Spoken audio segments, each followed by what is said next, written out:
1 Pierre 2, verset 9.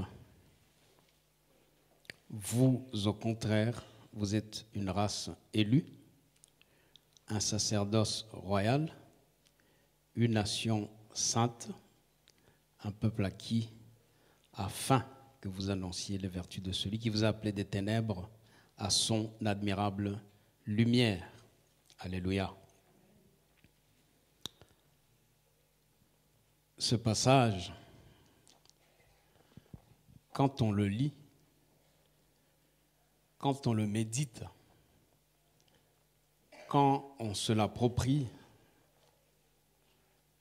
et que l'Esprit de Dieu est là, bien-aimés, nous réalisons l'infinie bonté de Dieu. Nous réalisons l'appel qui est le nôtre. Nous réalisons la grâce qui nous a été faite. Nous nous rendons compte, sans orgueil, que nous ne sommes pas n'importe qui. Sans orgueil, pourquoi? Parce que cela ne dépend pas de nous. Parce que c'est Dieu souverainement qui a établi ces choses comme cela. Et si tu es enfant de Dieu, si tu fais partie de son peuple, de sa famille, si tu as accepté Jésus comme sauveur et Seigneur de ta vie, si l'Esprit de Dieu habite au-dedans de toi, réjouis-toi. Parce que ça, c'est ta part, c'est ton héritage, c'est ton identité. Et si tu ne l'as jamais reçu et que tu entends ce matin dans la salle ou derrière ton écran, bien-aimé, tu as raté beaucoup de choses. Mais il n'est jamais trop tard. Tu peux récupérer ton héritage aussi. Ce matin, j'aimerais parler des choses à savoir avant d'être couronné roi. Mais par rapport à ce passage d'abord, il y a des choses qui frappent. La Bible dit que nous sommes une race élue. C'est-à-dire, quand nous sommes élus, c'est qu'il y a un choix qui a été opéré et que ce choix, ce n'est pas nous-mêmes qui le faisons, c'est ceux qui nous élisent, ce sont nos électeurs. Et en l'occurrence, ici, il n'y a qu'un seul électeur, c'est Dieu lui-même. Il t'a choisi, toi, lui-même, à la majorité simple et totale. Il a fait de toi une race élue, il a fait de nous une race élue. La deuxième chose, il dit que nous sommes un sacerdoce royal, un sacrificateur et un roi avaient deux privilèges, c'est d'être oint par Dieu. Amen. Parce qu'utile pour son royaume. Et pour faire la différence, Dieu oignait ou apportait son onction sur ces deux types de personnes. C'est ce que tu es. Alléluia. Et si tu saisis ces choses, parce que les choses se reçoivent quand on se les approprie, ce n'est pas simplement quand on les proclame ou quand on les connaît d'une manière intellectuelle, c'est quand on les saisit par l'esprit et qu'elles sont déposées dans nos cœurs, de sorte qu'elles apportent une conviction dans nos vies et que nous marchons vraiment comme la parole de Dieu dit. Alléluia. Tu n'expérimentes pas certaines choses parce qu'elles ne sont pas fixées dans ton cœur et que tu n'as pas la conviction que malgré ce que tu vois, malgré ce qu'on te dit, malgré ta vie, réellement, Dieu dit tu es ceci et pas autre chose.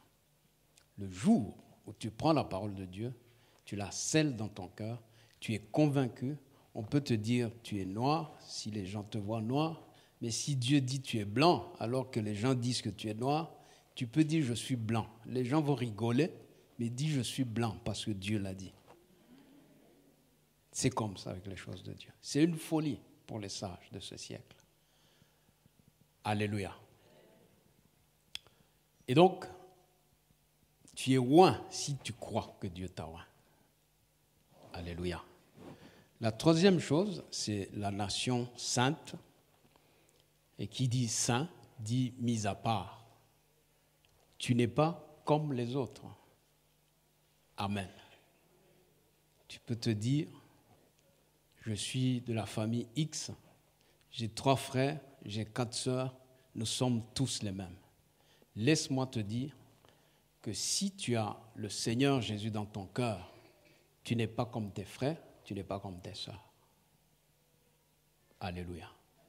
Tu peux te dire, je suis médecin, je travaille à tel hôpital, j'ai mes collègues, nous sommes de la même promotion, nous avons fait la même spécialisation, nous sommes les mêmes. Si tu es témoin, si tu as le Seigneur Jésus qui habite au-dedans de toi, tu n'es pas comme tes collègues. Tu es mis à part, même dans ton travail. Tu es mis à part. Alléluia. Et quand on parle de la mise à part, on dit aussi préparation. Amen. Il y a un travail de préparation. Pourquoi? Parce qu'il y a un objectif à la fin. Avant d'y arriver, le peuple acquis, un peuple acquis parle de la confirmation. Amen. Vous pouvez vous dire, voilà, ces choses sont là, mais quand vous dites c'est acquis une fois pour toutes, c'est qu'il y a une confirmation. Alléluia. Et quand vous êtes appelé de Dieu, il y aura une confirmation. Dieu va permettre que les choses qu'il a mises au-dedans de vous, qu'elles soient acquises une fois pour toutes. Que la conviction soit là et que vous soyez pleinement convaincus que ce que Dieu dit de vous, c'est ce que vous êtes. Alléluia. Il faut que ce soit acquis une fois pour toutes. Nous le verrons dans l'histoire, tout à l'heure, que nous allons lire. Bien-aimés, votre identité, que personne ne la mette jamais en doute. Le jour où vous vacillez par rapport à votre identité, c'est là que vous perdez tout. Et tout ce que le diable fera dans votre vie, c'est pour vous bouleverser par rapport à tout ça. Pour vous faire croire que vous êtes autre chose. Parce que vous traversez les mêmes difficultés, peut-être que les gens du dehors. Mais comment les traversez-vous? Nous avons chanté tout à l'heure par rapport à la barque. Alléluia. Être dans une tempête, être sur un lac, quand il y a une barque et quand il n'y en a pas, ce n'est pas du tout la même chose. Et quand bien même les autres seraient dans une barque, toi tu serais dans une barque peut-être plus petite, mais là où il y a Jésus-Christ et le paquebot où il n'y a pas Jésus-Christ, bien-aimé, c'est la barque de Jésus-Christ et c'est le Titanic à côté. Alléluia. Nous devons avoir l'assurance de qui nous sommes en Jésus-Christ. Ça peut paraître simple. Les gens peuvent rigoler, les gens peuvent se moquer, mais ne perdent pas cette assurance. Les tempêtes peuvent venir, les choses difficiles, terribles peuvent te tomber dessus, mais ne doute jamais de celui que tu es et combien Dieu te regarde, combien le Seigneur Jésus a l'œil sur toi, même quand il semble dormir, il est au contrôle de ta vie. Alléluia. Et la dernière chose dans ce verset, c'est l'objectif que le Seigneur a pour nous quand il dit qu'il nous a appelés pour annoncer ses vertus. Alléluia. Il nous a appelés des ténèbres à sa lumière, mais un objectif, c'est pour annoncer ses vertus. C'est pour dire combien il est grand. C'est pour dire à ce monde qui nous entoure ce qu'il a fait dans nos vies, ce qu'il peut faire dans leur vie. C'est pour dire qu'il y a quelqu'un qui les appelle aussi de passer des ténèbres à la lumière. C'est pour annoncer les vertus de Dieu, son amour pour l'humanité. Alléluia. Et ça, c'est ce que ce verset dit. Il est riche. Nous partons de là. Pourquoi? Parce que cette année a été appelée année de la pratique ou de l'exercice du sacerdoce. Amen. Et que personne ne rate ce que le Seigneur veut faire avec lui. Que cette année change définitivement ta vie. Alléluia. Nous nous sommes appliqués à montrer la supériorité du sacerdoce sur tout autre ministère, sur tout autre appel, sur tout ce qui peut être ici sur terre, le sacerdoce. Parce que le sacerdoce peut aller là où le reste ne va pas. Le sacrificateur peut toucher les choses célestes, peut toucher les choses immatérielles, peut communiquer avec l'Esprit de Dieu là où les autres sont incapables, quoi que soit leur position. Alléluia. Et c'est ce qui fait changer les situations, c'est quand le ciel peut influencer la terre. Sinon, tous les hommes vivent de la même manière parce que Dieu nous a créés responsables. Il dit dans le psaume 115, verset 16 ou 116, verset 15, que les cieux sont à l'Éternel et il a donné la terre au Fils de l'homme. Et souvent, nous ne comprenons pas pourquoi Dieu n'intervient pas dans les affaires des hommes. Alléluia. Et même ceux qui veulent justifier que Dieu n'est pas bon se disent, mais ce Dieu est où? Mais bien aimé, ce psaume dit qu'il est dans les cieux, mais qu'il nous a donné la terre. Et donc, tout ce que nous faisons ici dépend entièrement de nous. Les malheurs que nous voyons, les bonnes choses que nous voyons, dépendent de ce que font les hommes. Dieu n'a rien à voir avec toutes ces choses. Quand les gens s'entretuent, ne dites pas où était Dieu. Dieu nous a créés responsables, matures, et les gens font ce qu'ils veulent. Dieu aura un jour, il nous a donné tous les autres jours, mais il aura un jour où tout viendra en jugement. Il serait injuste de nous juger s'il intervenait dans nos affaires, s'il faisait les choses à notre place et que nous ne les faisions pas comme il le veut et de venir nous juger un jour. Mais il nous a laissé toute la latitude, il nous a laissé toute la permission de faire tout ce que nous voulons ici sur terre, mais il a un jour. Tu as tous les jours, il a un jour. Les rois de ce monde, les autorités de ce monde, quel que soit le pays, quel que soit le continent, Dieu a permis qu'ils soient établis. Ils ont leur jour, ils ont le temps où ils règnent, mais un jour, Dieu jugera chaque homme. Alléluia.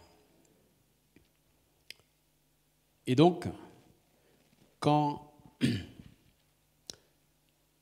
nous sommes établis comme sacrificateurs, c'est parce que, en plus de ce que peut faire un homme normal à qui Dieu a donné toutes les facultés pour choisir entre ce qui est bien et ce qui est mal, c'est que quand nous considérons que les choses deviennent difficiles, nous pouvons faire intervenir le ciel. Mais sans la dimension de sacrificateur, tu ne pourras pas. Alléluia. La chose qu'il nous a donnée et que les autres n'ont pas, c'est que nous sommes nés non seulement de la terre, de la chair et du sang, mais nous sommes nés d'en haut aussi. Et donc, nous pouvons agir comme des ambassadeurs des cieux sur la terre. C'est là ton identité, c'est là mon identité. Alléluia. Et il faut que tu saisisses ça. Ce n'est pas une question de dire « j'ai prié, Dieu n'a pas écouté ». C'est une question d'avoir la révélation. Ce n'est pas une question de temps que nous passons. C'est une question de faire ce que Dieu veut et de travailler avec Dieu dans son temps. Alléluia. Voilà, donc, on va les énumérer. Je dirais 8 choses à savoir avant d'être couronné roi. 8 choses, ça peut être un peu plus ou un peu moins, ça dépend. Dans la méditation, j'en ai repéré 8. 8 choses à savoir avant d'être couronné roi. Alléluia.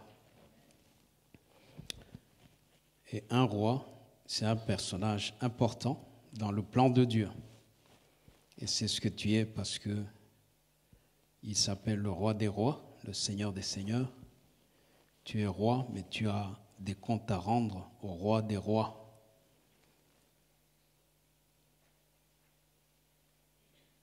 Et un roi, il y a une particularité, pardon. Le roi, c'est souvent celui de qui le sort de toute une nation, de tout un peuple dépend. Le roi a des charges multiples. Une de ces charges, c'est d'amener la paix où il n'y a pas la paix. Une des charges du roi, c'est veiller au bien de son peuple. Une des charges du roi, c'est veiller à la justice dans sa nation. Une des charges du roi, c'est veiller à ce que le peuple mange, boive, s'habille selon les besoins, selon les nécessités. Alléluia. Et donc, si tu veux être couronné comme roi, dans un domaine ou un autre, il faut déjà comprendre qu'il y a un sens de la responsabilité qu'il faut avoir. Amen. Ne dis pas, ce n'est pas mon problème. Si tu veux être roi, tu ne peux pas être roi sur rien. Tu ne peux pas être roi sur personne. Tu ne peux pas être roi tout seul. Il te faut un territoire, il te faut un domaine, il te faut un peuple derrière toi. Ce peuple peut être 2 personnes comme il peut être 1 million de personnes. Alléluia. Je parle en termes d'autorité que le Seigneur te donne et de responsabilité. Ce n'est pas qu'il y ait des honneurs nécessairement que les gens verront. Mais le Seigneur peut t'établir ou te donner l'autorité dans un domaine quelconque ou sur un groupe de personnes quelconque, non pas pour les accabler, mais pour qu'ils puissent passer après toi, pour que tu puisses frayer un chemin, pour que tu puisses les faire passer des ténèbres à la lumière. Alléluia. Dieu peut t'élever dans ta famille, même s'ils ne te reconnaissent pas, même s'ils ne savent pas ce qui se passe, mais spirituellement, Dieu te donne l'autorité pour qu'eux passent des ténèbres à la lumière. Alléluia. Dieu peut t'établir roi sur une nation sans que tu le sois officiellement par les hommes. C'est possible. Et qu'avant de faire certaines choses, Dieu ne va pas consulter la reine d'Angleterre, il ne va pas consulter la reine de Suède ou le roi de je ne sais quel pays, le roi du Swaziland ou je ne sais pas, mais Dieu vient te voir toi. Parce qu'il a des choses à faire dans une nation, parce qu'il y a des décisions importantes, parce qu'il y a des choses qui vont se passer, parce que soit il veut faire le bien ou autre chose, et Dieu te consulte. Alléluia. Non pas qu'il est incapable de faire les choses par lui-même, mais c'est parce que souverainement, il a choisi de tout faire en passant par les humains que nous sommes. Quelle grâce. Alléluia. Voilà, première chose, nous allons lire 1 Samuel chapitre 13, verset 13.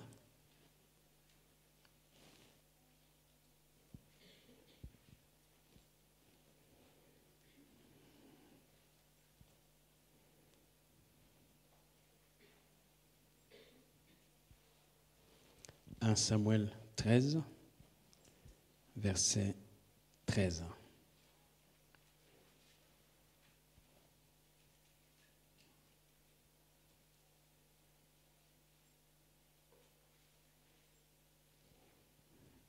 Nous y sommes.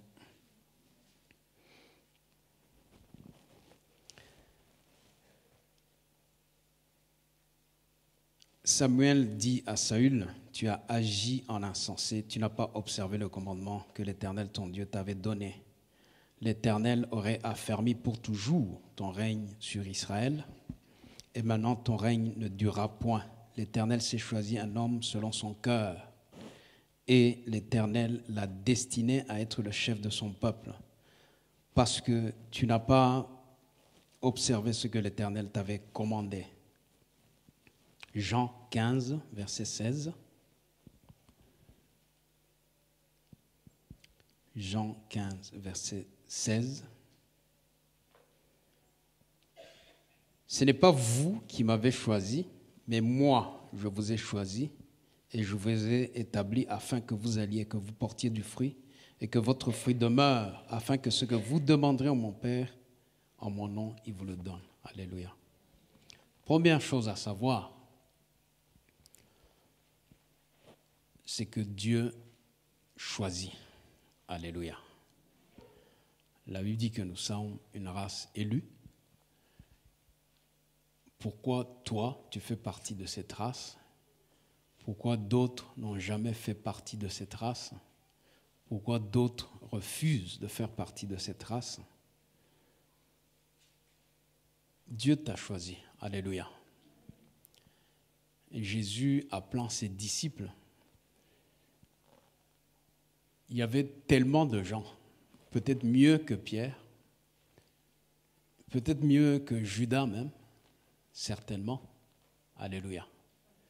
Mais Dieu, dans sa parole, nous dit que c'est lui qui a permis qu'il soit choisi. Et c'est le Seigneur qui choisit. Amen. Et donc, on va parler un peu de David ce matin. Comment il a parvenu à être couronné roi. Amen.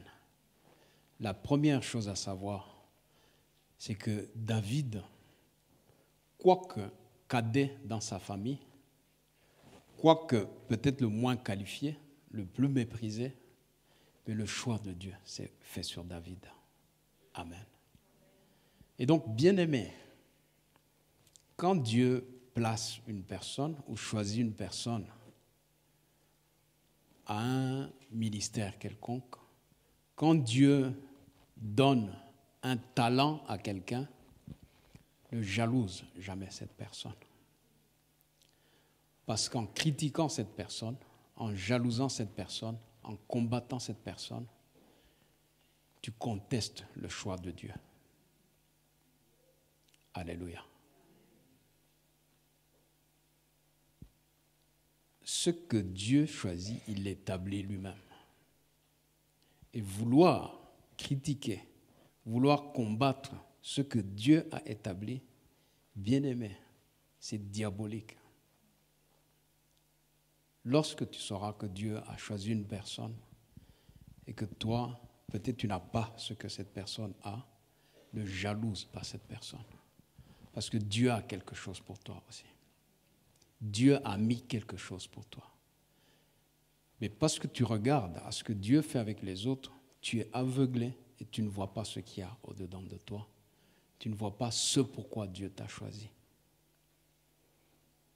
Souvent dans le ministère, il y a de la bousculade, il y a de la jalousie, il y a de l'envie, parce que les gens ne savent pas pourquoi Dieu les a choisis.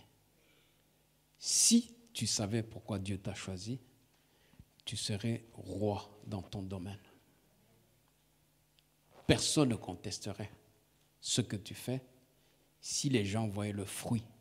Si les gens voyaient que ce que tu fais, tu le fais mieux qu'eux, il y a peu de gens, en tout cas les gens spirituels, ne feront que reconnaître la grâce de Dieu et le don parfait de Dieu qui est sur toi. Alléluia. Amen. La première chose, c'est le choix souverain de Dieu. Alléluia. 1 Samuel 16.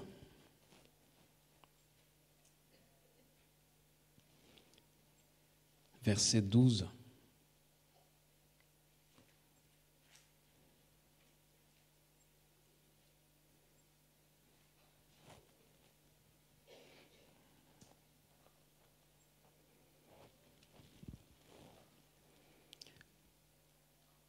Isaïe l'envoya chercher, or il était blond, avec de beaux yeux et une belle figure.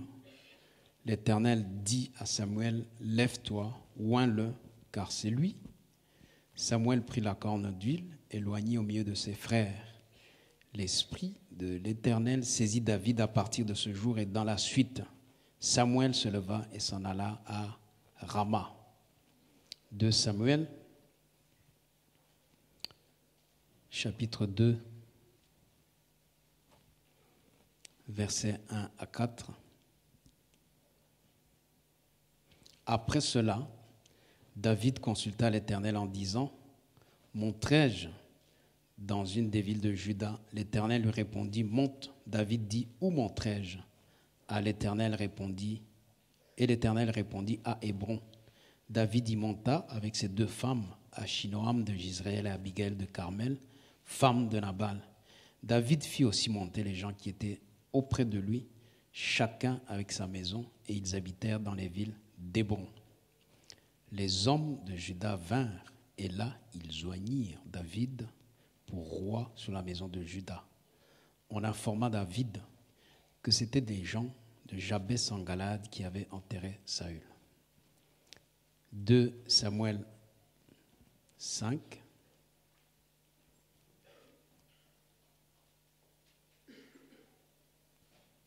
Versets 1 à 3.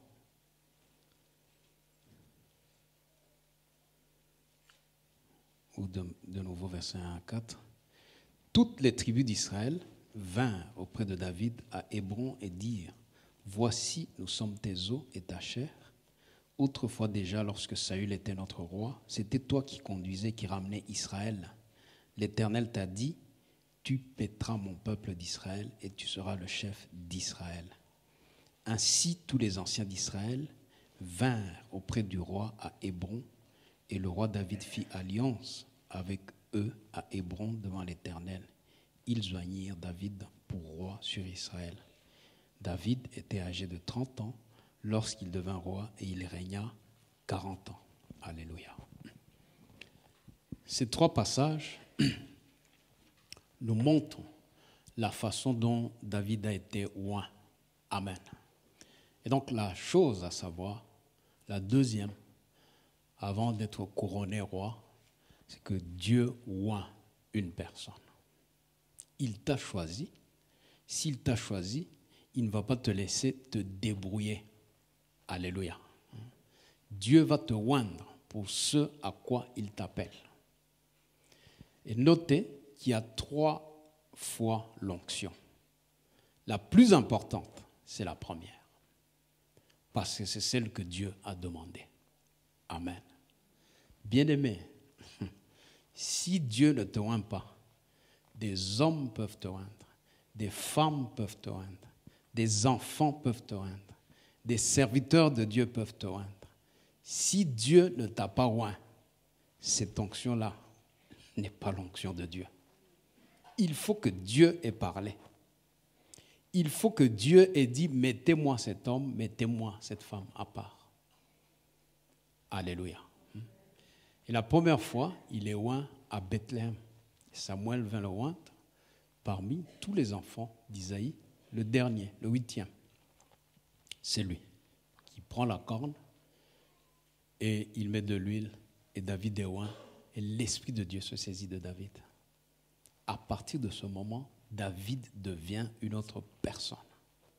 Alléluia. Regardez les 2 autres onctions.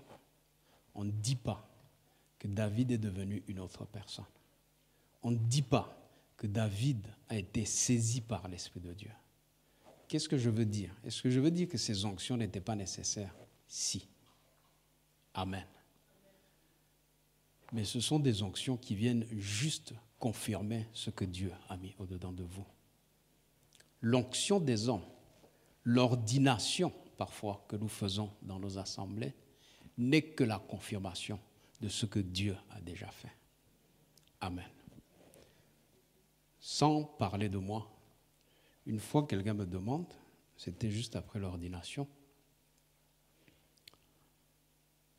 qu'est-ce qui a changé dans ta vie depuis qu'on t'a ordonné? Je lui dis rien du tout.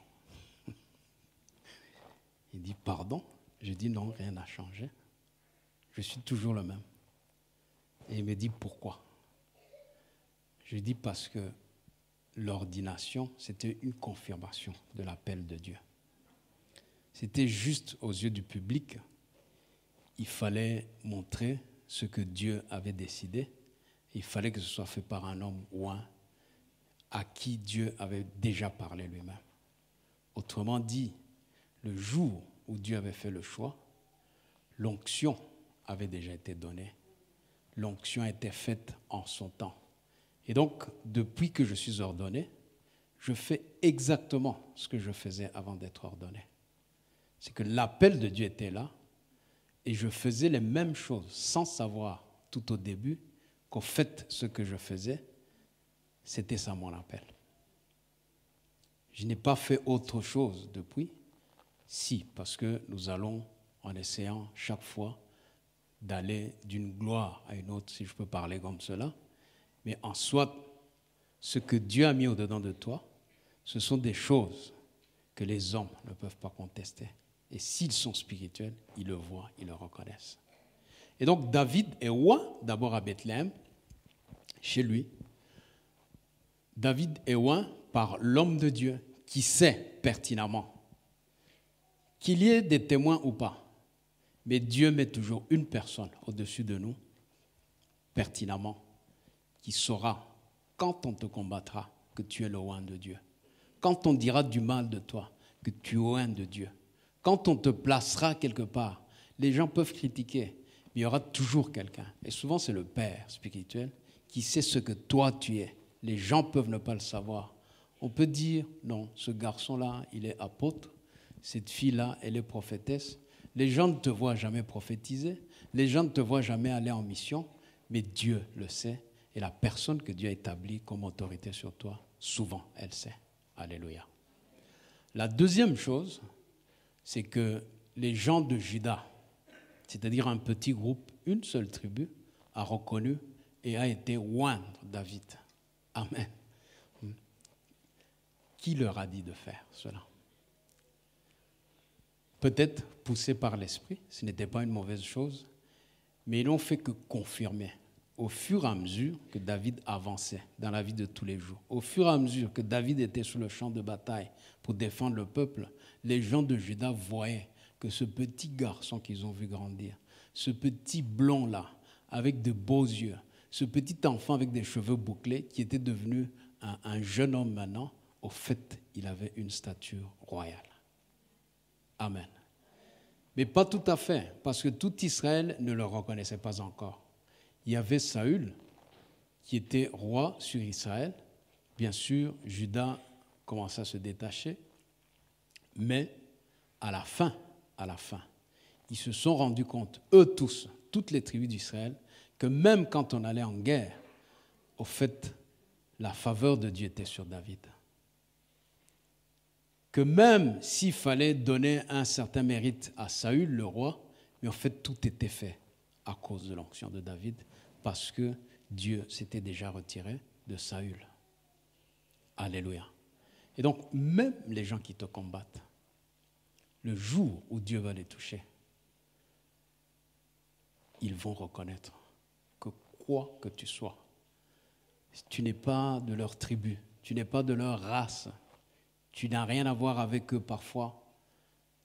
Vous êtes le peuple de Dieu, certes, mais il y a des gens qui sont charnels, qui disent il n'est pas d'Éphraïm, il n'est pas de Manassé. Alléluia. Un jour, ils reconnaîtront que l'onction de Dieu est sur toi et ils vont te couronner quelque part. Amen. Donc ne t'inquiète pas.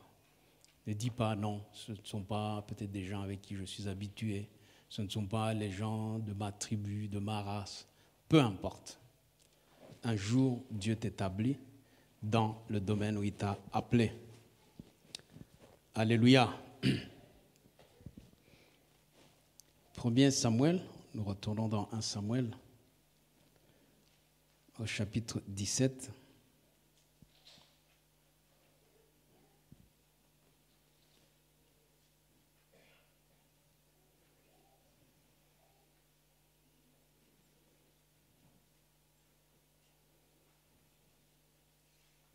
Verset 34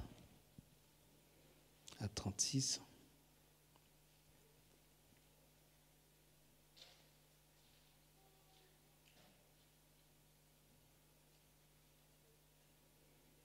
Ou 33 à 36.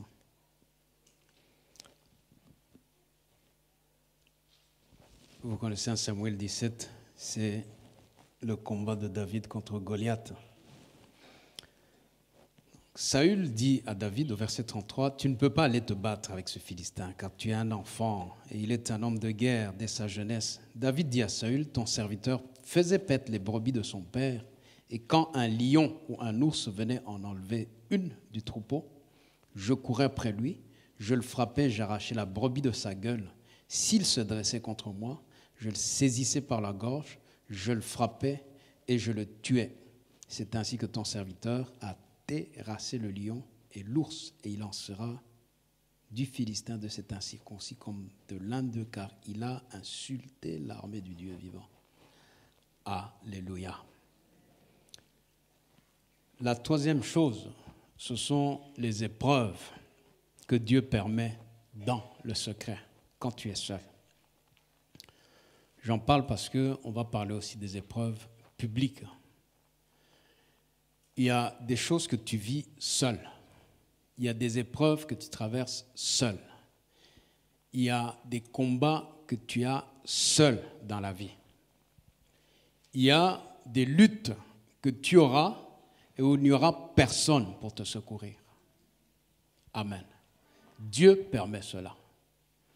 Dieu te met dans des endroits, Dieu te met dans des situations où tu ne peux pas dire « tel va m'aider ». Et c'est comme ça, c'était pour David. David était loin.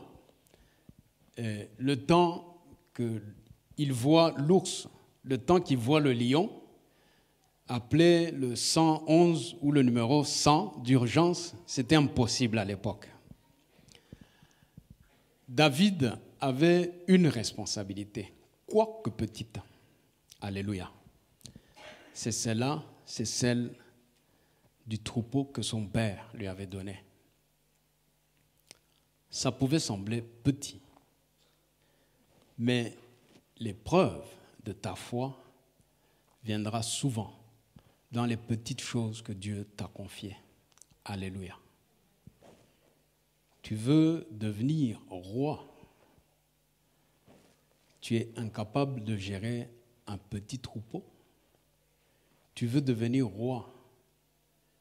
Tu n'as jamais conduit un groupe de 3, 4 personnes. Tu n'as jamais dirigé même une chorale. Tu n'as jamais dirigé le service du protocole. Tu as du mal avec ta propre famille, ton foyer, ta femme, tes enfants. Et tu veux devenir roi. Dieu t'a éprouvé dans les petites choses. Et si tu veux devenir roi, crois que tu es le gardien et le responsable du petit groupe de personnes que Dieu t'a donné. Alléluia. Et combattre l'ours et le lion, ça veut dire tu es prêt à prendre des risques. Tu es prêt à te sacrifier. Tu es prêt à intercéder dans la prière. Tu es prêt à accepter toutes les douleurs pourvu que ceux que le Seigneur t'a donnés soient en bonne santé et que quand l'ennemi vient, tu puisses toi te lever le premier. Alléluia. Ne sois pas comme ces hommes. Quand il y a des soucis à la maison, ils envoient madame d'abord. Ne sois pas comme ces hommes. Quand il y a une souris à la maison, ce sont les premiers à monter sur la table. J'ai vu des hommes comme ça. Les enfants rigolent, monsieur est sur la table. Alléluia. Bien-aimé, tu es établi peut-être sur un secteur. C'est quoi ta responsabilité dans ce secteur? Tu fais quoi? Excusez-moi, je vais peut-être citer comme ça des secteurs, je ne vise personne. Alléluia. Vous me connaissez. Alléluia. Tu es au... Commençons par le protocole. Tu es au protocole. Ton rôle, c'est quoi? C'est vraiment faire asseoir les gens dimanche après dimanche et dire j'ai fait mon travail. Amen. Pose-toi la question au regard de ceci. Tu travailles avec des gens. est-ce que tu connais la vie de ces gens? Est-ce que tu te tiens à côté de ces gens? Parce que tu es chef pour cela aussi. Tu es responsable de la chorale. Déjà, vous êtes à combien? Est-ce que tu connais même les noms de toutes ces personnes? Alléluia. Je vous encourage, je ne suis pas en train de critiquer. Alléluia.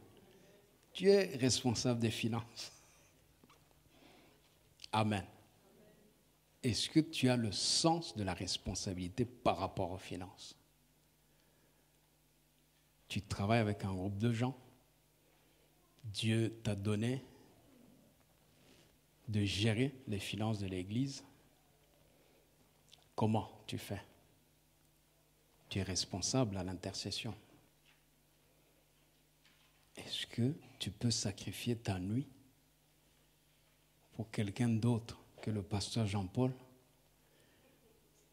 Est-ce que tu peux prier et prendre un jeûne de 3 jours à sec pour un enfant de l'Écodim? Est-ce que tu es capable? Parce qu'être responsable, c'est pour les autres. Être responsable, c'est considérer qu'il y a d'autres personnes. Être responsable, comme le dit ce mot en anglais, c'est être capable d'apporter une réponse.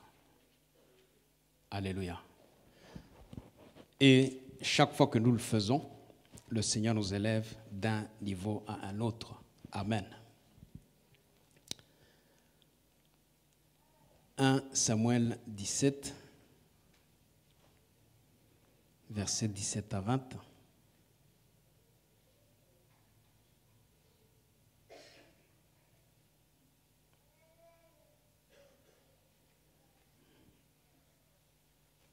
Isaïe dit à David, son fils, prends pour tes frères cet épha de grains rôtis et ces 10 pains et cours au camp vers tes frères. Porte aussi ces 10 fromages au chef de leurs milliers. Tu verras si tes frères se portent bien et tu m'en donneras des nouvelles sûres. Ils sont avec Saül et tous les hommes d'Israël dans la vallée des Térébintes, faisant la guerre aux Philistins. David se leva de bon matin. Il laissa les brebis à un gardien, prit sa charge et partit comme Isaïe le lui avait ordonné. Lorsqu'il arriva au camp, l'armée était en marche pour se ranger en bataille et pousser des cris de guerre. Alléluia. Nous sommes toujours dans les épreuves qui sont dans le secret ou dans la discrétion. Et en fait, une des choses que le Seigneur fait faire ou demande, c'est l'obéissance. Amen. Le test qui va te qualifier pour être roi, c'est l'obéissance dans les petites choses. Amen. Parce qu'un roi, c'est celui à qui on obéit. Un roi, c'est celui qui doit comprendre pourquoi les gens doivent obéir. Nous ne pouvons pas demander l'obéissance si nous ne connaissons pas les bienfaits de l'obéissance. Je ne peux pas exiger des choses à des gens, des choses auxquelles moi-même je n'ai jamais été soumis. Amen.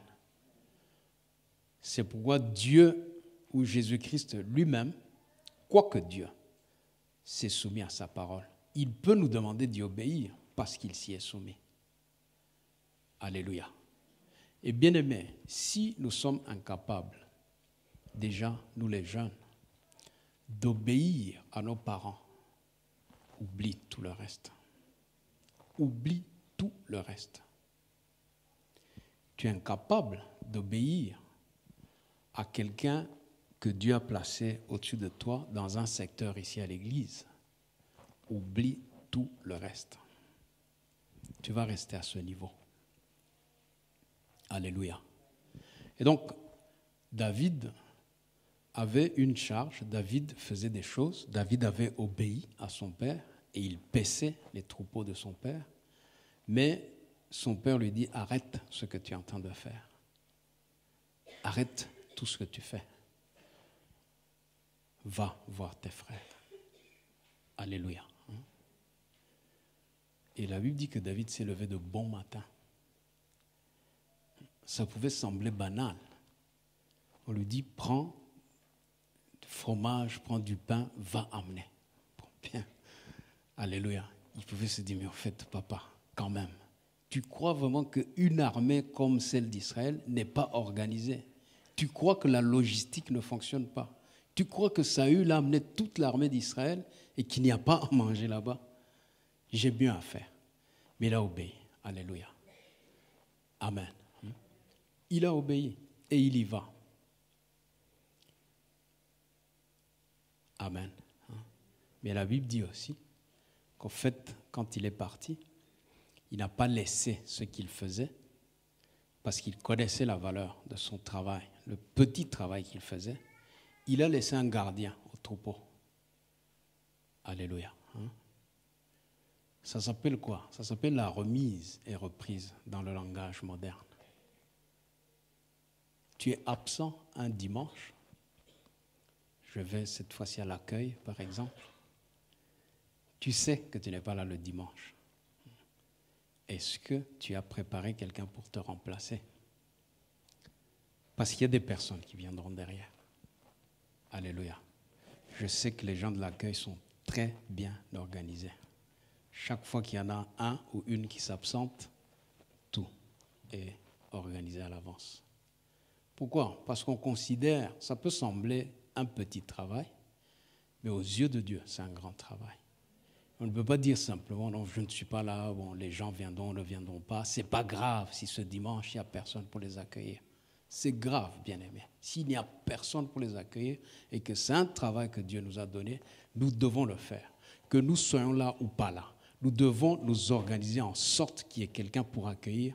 C'est bien-aimé. Ils sont précieux à nos yeux. Si vous êtes là ce matin pour la première fois, vous êtes précieux à nos yeux et nous tenons chaque fois à vous recevoir avec l'honneur qui vous est dû. Alléluia.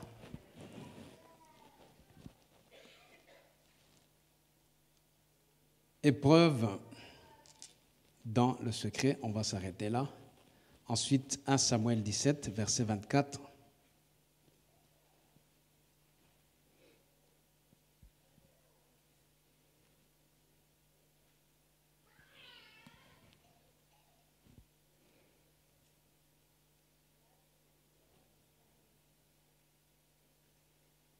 Ou plutôt 22, je commence par 22. 1 Samuel 17, verset 22. David remit les objets qu'il portait entre les mains du gardien des bagages et courut vers les rangs de l'armée. Aussitôt arrivé, il demanda à ses frères comment ils se portaient. Amen. Quels sont ces objets? Les objets que David avait, c'était tout ce que papa lui avait donné. Donc, les fromages, le pain. Mais il arrive, il y a une situation. Il ne va pas là où les autres font face au camp de l'ennemi. Il ne va pas commencer à dire « asseyez-vous, mangez d'abord », etc. Alléluia. C'était ça son fardeau. Quand il est venu, il faut que mes grands frères mangent, il faut que je fasse arriver ce colis que papa a donné. Et David avait fait un service express. Mais il arrive sur place. Il trouve que la situation est autre. Amen. Et il trouve que les enjeux du moment, c'est tout à fait autre chose. Qu'est-ce qu'il fait? Il dépose son bagage. Et donc, bien-aimé, une des choses, parce que nous allons parler des épreuves dans le public, des épreuves publiques, une des choses, c'est la quatrième chose à savoir, les épreuves publiques, c'est que devant les situations qui se présentent devant nous, devant ce qui est public, nous devons nous adapter, nous devons savoir déposer nos propres fardeaux avant de passer à une étape suivante. Tu as un fardeau qui te pèse. Ça va être difficile de faire ce que le Seigneur te demande par la suite si tu ne déposes pas d'abord ce fardeau. Et David vient, il trouve qu'il y avait là un gardien des bagages et il comprend que ce n'est pas le moment d'aller voir ses frères qui étaient là et de leur proposer la nourriture. C'était ça son fardeau ou le fardeau de son père. Donc il dépose ce fardeau à celui qui était censé garder les bagages. Il dit on y reviendra plus tard. Il y a quelque chose de plus urgent. Et donc on ne doit pas être coincé parce que parfois on peut passer à côté des opportunités. On veut faire les choses qu'on a décidé de faire. Il faut écouter l'Esprit de Dieu. La Bible dit dans Romains 8, 14 que ce sont ceux qui sont conduits par l'Esprit de Dieu qui sont fils de Dieu. Parfois, nous allons dans des choses, parfois nous sommes en train de discuter comment doit se faire le travail de Dieu et chacun a son idée, coincé dans son idée, on n'avance plus parce que toi tu veux ça, moi je veux ça, c'est moi le pasteur, c'est toi ceci, tu dois écouter, tu dois obéir et on n'y arrive pas. Au lieu de considérer l'intérêt de tous, qu'est-ce que le Seigneur nous demande de faire à cet instant présent? J'oublie tout et je me focalise sur ce qui est à moi. Dépose ce qui est à toi. On va d'abord voir ce qui est collectif, parce qu'un roi, c'est celui qui s'occupe d'abord de l'intérêt du collectif. Verset 24. Dans les épreuves publiques,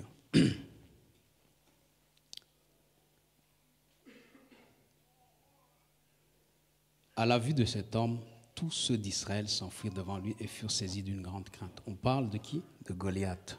Alléluia. Pourquoi? Parce que quand les gens le voyaient, cet homme, on va voir ce qu'il était.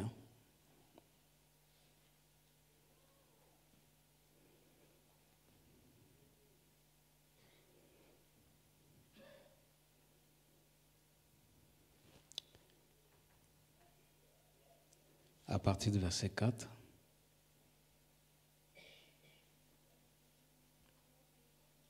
Où on y reviendra tout à l'heure. Alléluia. Donc à la vue, verset 24, à la vue de cet homme, tout le monde a fui. Amen. Ça veut dire quoi? Ça veut dire, on assiste sur le mot la vue. Le peuple est là. Le peuple marche en fonction de la vue. À la vue de, tout le peuple s'enfuit. Tu veux devenir roi, tu vas marcher comme le peuple, tu ne seras jamais roi. Et Saül, quoique personne ne pouvait le lui dire, mais Saül était déjà disqualifié. Parce qu'il a oublié l'onction qu'il avait reçue. Il a oublié lui-même qu'il avait été roi. Alléluia. Et donc, bien-aimé, il y a des fois, il y a tellement de choses qui environnent les gens avec qui tu es. Il y a tellement de soucis dans l'église, il y a tellement de soucis dans ta famille, il y a tellement de soucis dans ton travail. Mais si tu veux voir comme les autres voient, si tu veux voir avec la logique des hommes, si tu veux comprendre les choses comme les gens les voient, si tu veux dire que c'est impossible comme les autres parlent, si tu dis non, ça ne peut pas aller de cette manière, Dieu ne peut pas t'utiliser. Et donc ce que David, Dieu était en train de lui enseigner, ou ce qu'il avait appris sur le terrain dans le secret, c'était qu'on marche non pas par la vue, mais par la foi. Pas par la vue, mais par la foi. Comment voulez-vous que Dieu vous distingue si vous ne collaborez pas avec lui? Comment voulez-vous que Dieu vous distingue et qu'on dise que cet homme, cette femme est extraordinaire si vous faites les choses comme tout le monde? Comment voulez-vous que quand quelqu'un vient vous appeler à son secours, vous êtes dans la même détresse que lui? Vous lui dites « je ne peux rien faire ». C'est impossible. Personne n'a jamais fait ça. Regarde toi-même. Est-ce que tu penses qu'on peut y arriver? Même moi, je suis incapable. Eh bien, ça veut dire qu'au niveau spirituel, tu restes là. Pourtant, le sacrificateur, nous avons vu que c'est celui qui perce. Là où il y a des limitations, là où les autres ne peuvent pas passer, le sacrificateur, c'est celui qui perce et qui peut s'élever au-dessus des situations. Ne regarde pas avec tes yeux physiques, ils vont te tromper. N'écoute pas avec tes oreilles spirituelles, tes oreilles physiques, elles vont te tromper. 40 jours, ils ont écouté le même discours. 40 jours, Goliath a parlé. 40 jours, Goliath a dit la même phrase. 40 jours, Goliath a mis la même musique. Bien aimé, sans changer quoi que ce soit. La même gamme, sans changer. Ils ne se sont pas dit, mais il dit les mêmes choses, il ne fait pas. Pendant 40, il dit les mêmes choses. Pourquoi est-ce qu'on ne peut pas se lever nous aussi? Pourquoi est-ce qu'on ne peut pas? Non. Alléluia. Et donc, publiquement, un jour, Dieu doit éprouver notre foi pour que, à un moment ou à un autre, les gens puissent voir que cet homme, cette femme marche par la foi. 1 Samuel 17, verset 28.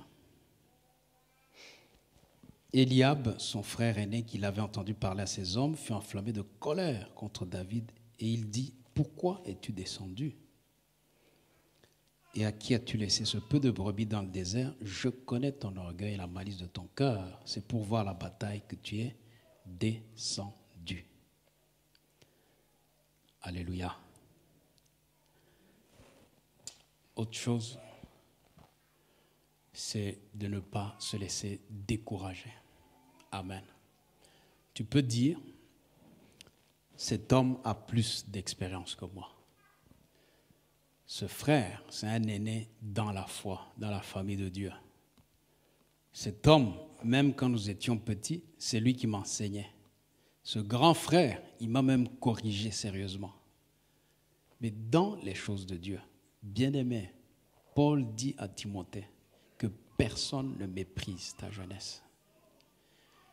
Et parfois, les gens qui sont depuis longtemps dans l'Église, parce qu'ils ont perdu l'espoir, parce qu'ils n'ont pas espéré au-delà de ce qui pouvait être espéré comme Abraham, parce qu'ils n'ont pas attendu le temps de Dieu, on en parlera tout à l'heure, eh bien, ces gens-là viennent souvent décourager les autres. Parce qu'ils ont essayé et que ça n'a pas marché, ils vont te décourager. Mais n'écoute qu'une chose, écoute la voix de Dieu. Écoute la voix de celui qui t'a envoyé. Écoute la voix de celui qui t'a placé au milieu de cette situation. Écoute-le, parce que quand tu es allé, bien-aimé, tu as été conduit par l'Esprit. Quand tu es allé par la foi.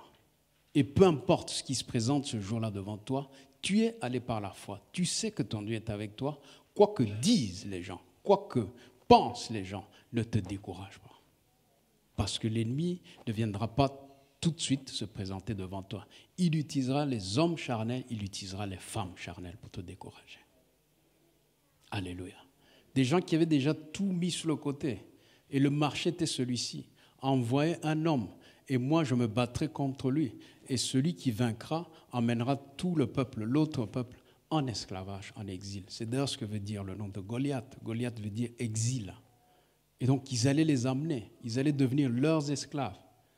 Et Saül et tout le peuple avaient déjà accepté quelque part. Spirituellement, c'était fait. Il a fallu que Dieu envoie un David. Alléluia.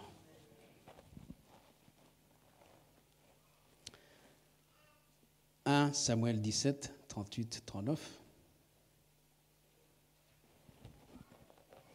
Saül fit mettre ses vêtements à David. Il plaça sur sa tête un casque d'airain et le revêtit d'une cuirasse. David ceignit l'épée de Saül par-dessus ses habits et voulut marcher car il n'avait pas encore essayé. Mais il dit à Saül, « Je ne puis pas marcher avec cette armure. Je n'y suis pas accoutumé. » Et il s'en débarrassa. Toujours dans les épreuves publiques, souvent dans l'entourage, il y a des gens qui marchent selon les traditions et selon les coutumes. On a toujours fait comme ça. C'est comme ça et ce n'est pas autrement. Bien-aimé, on ne veut pas le vin nouveau dans de vieilles outres. Si tu mets le vin nouveau, ça veut dire les choses de l'esprit, dans de vieilles outres, dans des coutumes, dans des traditions, dans des méthodes, la Bible dit que le vin nouveau fera éclater l'outre et que l'outre elle-même, ou ce sac dans lequel on mettait le vin, et le vin, les deux seront perdus. Et donc tu risques de gaspiller ton onction en allant dans les traditions. Alléluia. Quelqu'un te dit des choses qui ne marchent pas. Quelqu'un te fait essayer des choses qui sont à lui, parce que ses habits appartenaient à Saül. Il savait pertinemment que même s'il avait ses habits lui-même, Saül en tant que roi, il ne pouvait pas se tenir contre Goliath. Pourquoi les proposer au jeune David? Alléluia.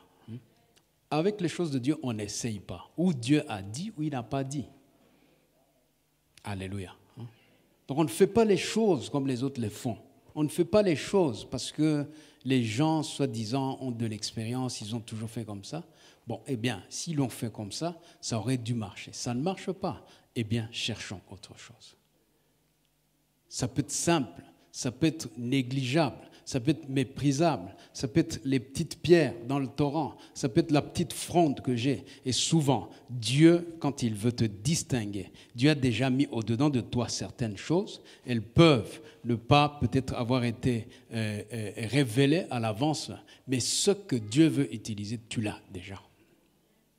Les choses que Dieu veut faire voir au monde, tu les as déjà. Ne néglige rien de ce que Dieu t'a donné. Amen. Même ton sourire au protocole. Alléluia. 5e chose à savoir, toujours dans le même chapitre, versets 45 à 47.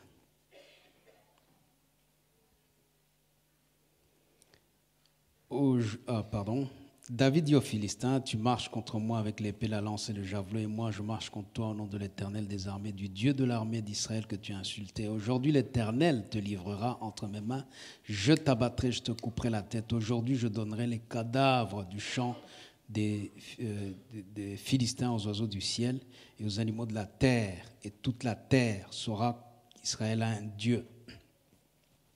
Et toute cette multitude saura que ce n'est ni par l'épée ni par la lance que l'Éternel sauve, car la victoire appartient à l'Éternel et il vous livre entre nos mains.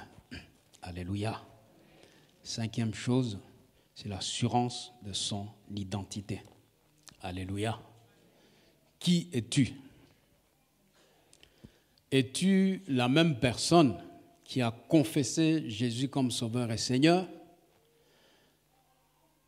à cette époque-là, avec beaucoup de foi, avec beaucoup d'attente, qu'aujourd'hui? Es-tu la même personne devant les difficultés et quand tout va bien? Es-tu la même personne? Crois-tu que Dieu est avec toi seulement quand tu es bien, ou crois-tu que Dieu est là aussi quand ça va mal? Bien-aimé, la présence de Dieu ne dépend pas du fait que ça aille bien ou mal dans ta vie. C'est une erreur que nous faisons souvent. Alléluia. Et souvent, ça nous culpabilise d'ailleurs. Parfois, nous prions, Dieu n'intervient pas. C'est le dernier point que nous verrons. C'est parce que ce n'est pas le temps de Dieu. Point. Alléluia. Mais ton identité ne doit pas changer en fonction des circonstances. Tu n'es pas avec Dieu quand il y a l'ours et le lion,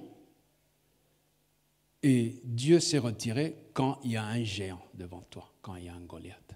Le même Dieu qui t'a permis de terrasser l'ours, de terrasser le lion, c'est le même Dieu avec qui tu es et devant Goliath. C'est le même. Alléluia.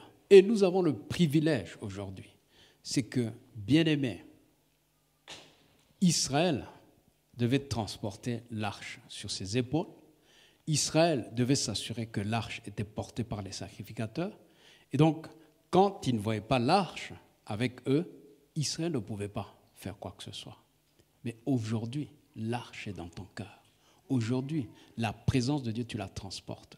Aujourd'hui, ce n'est pas que quand tu vas dormir, Dieu se retire un moment et il revient quand tu te lèves. Aujourd'hui, ce n'est pas que quand tu vas au travail, tu le laisses à la maison et que tu le récupères après. Aujourd'hui, ce n'est pas que quand tu viens le dimanche, la présence de Dieu est là, mais que quand tu pars, la présence de Dieu reste ici. Tu es avec Dieu partout où tu te trouves. Alléluia. Et ton identité réside dans le fait que tu as fait alliance avec ce Dieu-là. Ton identité, tu dois la proclamer devant les défis que l'ennemi t'oppose. Alléluia. Le géant vient au nom de son Dieu, mais toi tu viens au nom de l'Éternel des armées. Alléluia. Je vais vite, parce que je vais terminer à l'heure. Versets 4 à 7.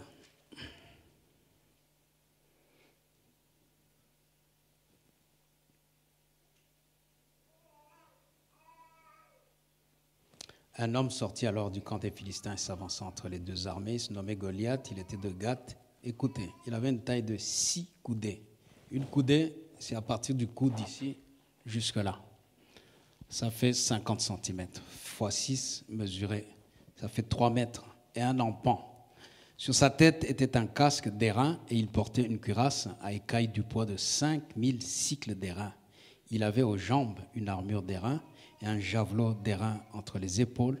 Le bois de sa lance était comme une ensoupe de tisserand et la lance pesait 600 cycles de fer.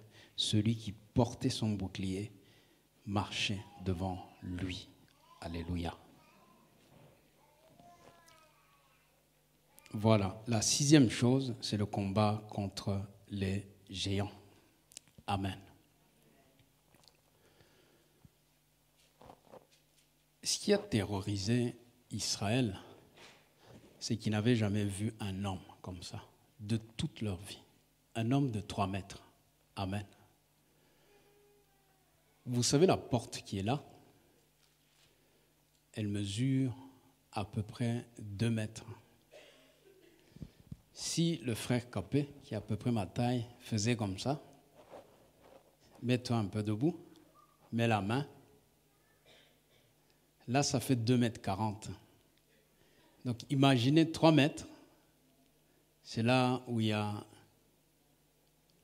l'entaille ou la petite boîte. C'est ça, c'est la taille de Goliath. Alléluia.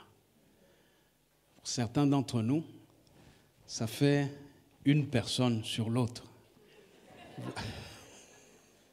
Si, ça fait une personne sur l'autre. Ça fait 3 mètres. Alléluia. Et donc, c'était la taille de Goliath. Et personne n'avait jamais vu ça. Personne. Même David. Alléluia. David était tellement habitué à l'ours et au lion qu'il les poursuivait même. Bien-aimé, tu as déjà vu quelqu'un? Ok. Il prend une brebis, peut-être tu l'as arraché, mais tu le poursuis encore.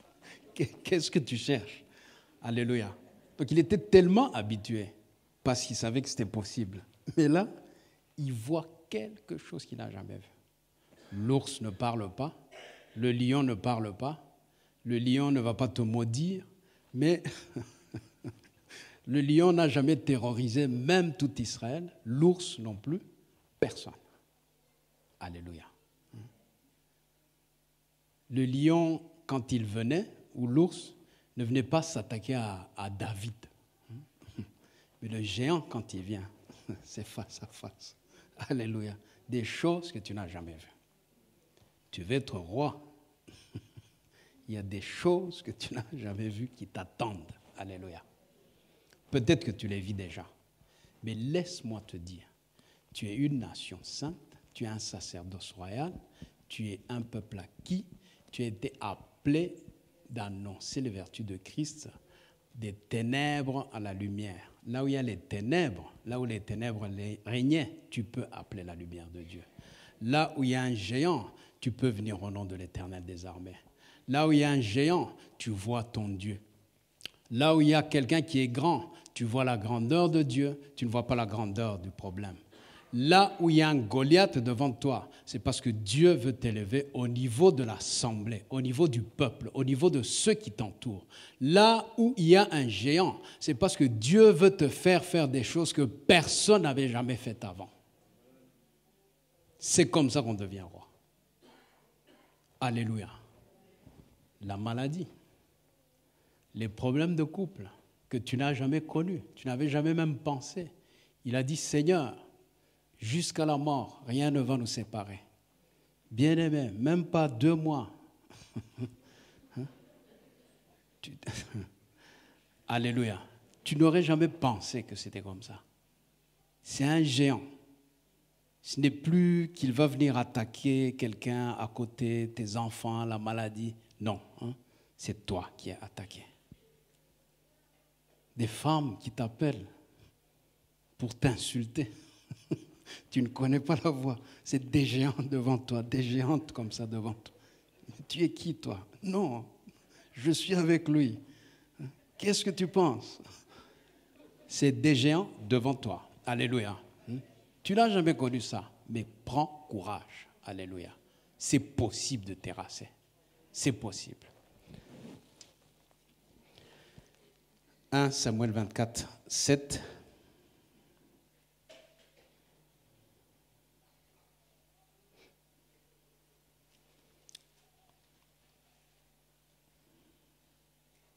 C'est la 7e chose après la 6e qui est le combat contre les géants.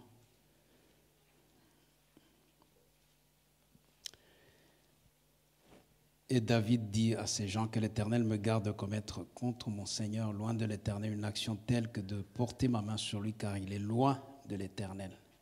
26, 12. David prit donc la lance et la cruche d'eau qui étaient au chevet de Saül, et ils s'en allèrent. Personne ne les vit, nul ne s'aperçut de rien, et personne ne se réveilla, car ils dormaient tous d'un profond sommeil dans lequel l'Éternel les avait plongés. David passa de l'autre côté, s'arrêta loin sur le sommet de la montagne, à une grande distance du camp, et cria au peuple, et Abner, fils de Ner, lui répondras-tu pas, Abner? Abner répondit, qui es-tu, toi, qui pousses des cris vers le roi? Et David dit à Abner, n'es-tu pas un homme? Et qui est ton parrain en Israël? Pourquoi donc n'as-tu pas gardé le roi ton maître? Car quelqu'un du peuple est venu pour tuer le roi ton maître.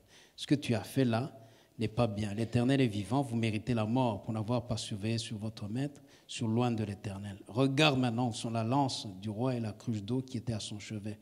Saül reconnut la voix de David et dit, est-ce bien ta voix, mon fils David? Et David répondit, c'est ma voix, roi, mon Seigneur. Et il dit, pourquoi mon Seigneur poursuit-il son serviteur? Qu'ai-je fait, de quoi je suis coupable? Etc., etc. Et puis, verset 23, l'Éternel rendra à chacun selon sa justice et sa fidélité, car l'Éternel t'avait livré aujourd'hui entre mes mains, et je n'ai pas voulu porter la main sur le oint de l'Éternel. La 7e chose à savoir, c'est qu'il y aura un combat contre les oints. Alléluia. Il y a des oints qui vont te combattre. Amen. C'est peut-être la chose la plus difficile. C'est peut-être la chose que tu ne vas pas comprendre. Dieu a mis des hommes, des femmes à côté de toi. Mais pour des motifs d'orgueil, ils vont commencer à te combattre. Dieu a mis des hommes et des femmes dans l'œuvre à tes côtés. Vous travaillez dans le même service. Vous travaillez pour les mêmes intérêts du royaume. Mais à un moment, ils sont saisis par un esprit de jalousie. Ils sont saisis par autre chose. Ils commencent à t'attaquer. Bien-aimé, passe encore que l'ennemi, que des païens te maltraitent, que même des charnels te maltraitent. Mais des hommes, des oints de Dieu, des prédicateurs qui t'attaquent pendant les messages, des gens qui écrivent des choses sur Internet sur toi, des enfants de Dieu qui critiquent d'autres aux yeux des païens, aux yeux du monde, des gens qui ont une certaine autorité, peut-être que tu n'as même pas encore, mais qui te critiquent déjà parce qu'ils voient que tu es en train de monter, qui te combattent de toutes les manières pour te bloquer. Alléluia.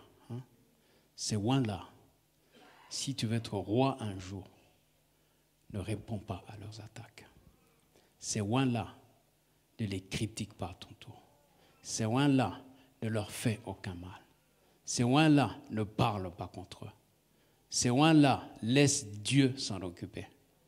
David a eu plusieurs fois l'occasion de se venger contre Saül, qu'il avait poursuivi sans cesse, poursuivi jour et nuit. Alléluia. Mais David n'a pas voulu toucher. Au point où cette histoire qu'on vient de lire, c'est qu'il est allé là où dormait Saül et son garde du corps, Abner, qui était son cousin, et il va. La première fois, il avait coupé un pan, il a fait 2 fois. La première fois, il avait coupé un pan, un petit morceau de tissu, et il avait emporté. Et quand il s'est réveillé, il a vu que son tissu, son manteau était déchiré. Il ne savait pas qui c'est. Et David, j'aurais pu te tuer.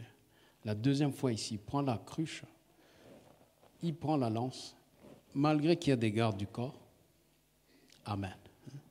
Donc il pouvait tuer avec la lance. Ils étaient dans un profond sommeil.